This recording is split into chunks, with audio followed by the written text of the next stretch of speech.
What's up everybody, hope you're doing well. Today I will show you how to learn the easiest planche variation, the tuck planche, in just 1 week. So let's get right into it. The best thing about this move is no need to go outside. The only things you need is yourself, motivation, 2 books or 2 parallels.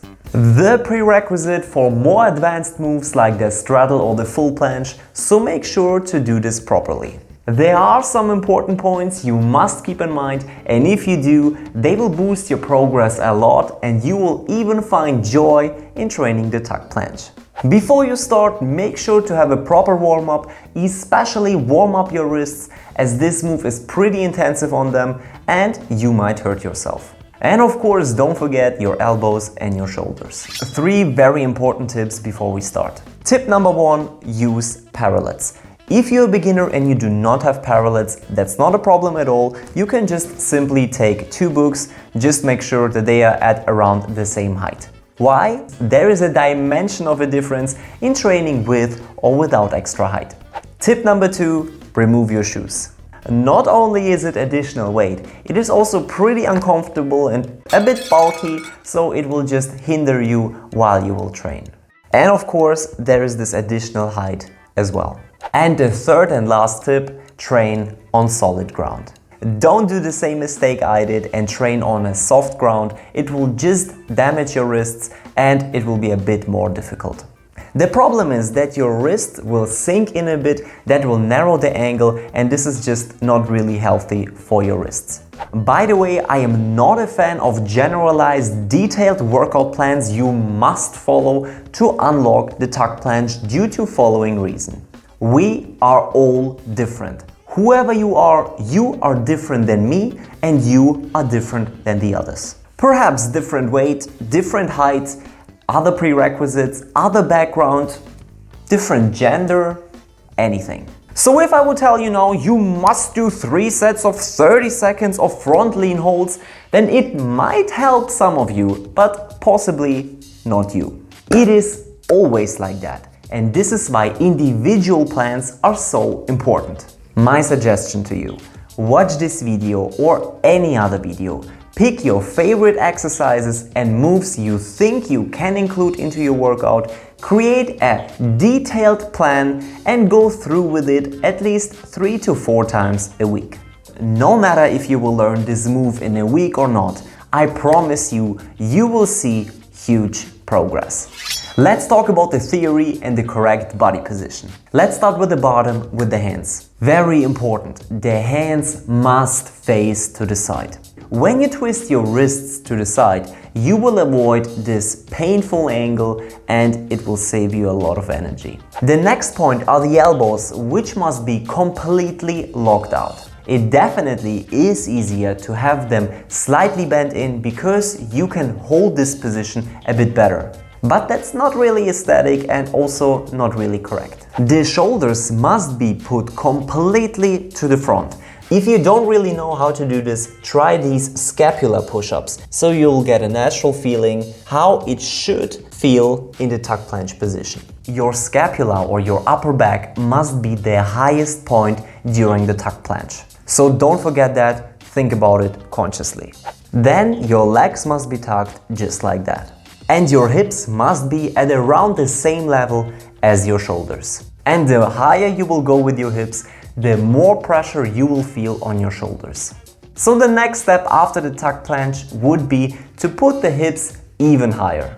And finally, you must lean to the front to shift the point of balance. The more you can lean forward, the easier it will be. And the most important thing, keep your body tension at all times. Now let's come to the exercises and the step-by-step progress. To succeed and learn the tuck planche, I highly recommend following exercises. I personally always do sets of 3, but as I already explained, decide for yourself.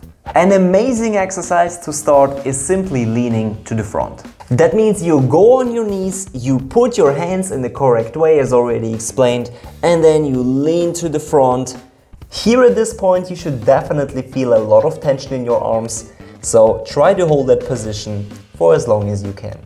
You can of course also do that from the push-up position. As a next step, I recommend that you include push-up variations. there are two variations which are especially beneficial for the tuck planche. The first variation would be pike push-ups. Here you have the hips at around the same height as the shoulders and you are pushing with your shoulders into the ground. And the second ones are pseudo push-ups. You twist your hands to the back, go in the push-up position, lean to the front, and then you do a push-up. At the end, at the highest point, try to push with your shoulders additionally one more time into the ground, just like that. 1, 2. And for your general strength and body tension, of course include normal regular push-ups and scapular push-ups, diamond push-ups, and so on. If you need some inspiration, I made a video with 100 push-up variations, which you can find in this video, so definitely check that out as well. The next fantastic exercise is the tucked L-sit. And here I really recommend the parallels or the books. There is no need to push up, you can just help yourself in going into this position here.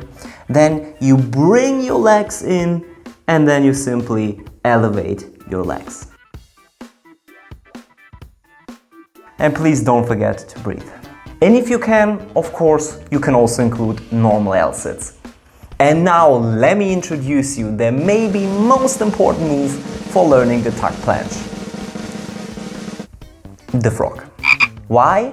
Because it trains all the muscle groups you need to master this move. You start in this position with standing on your feet and you lean your knees onto your elbows. And don't forget to stretch out the elbows completely.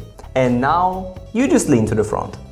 It is really not difficult, and as soon as your legs elevate from the ground, you have to balance with your hands. And if you lean too much to the front, you can easily save yourself while going on the head. Well, maybe a carpet has its benefits.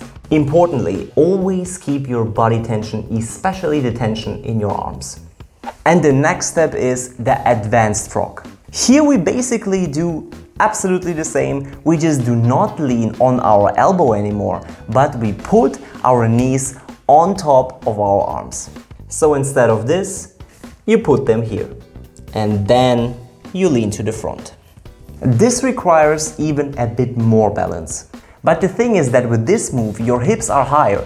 That's why you will feel more pressure on your shoulders, and this is very beneficial for you.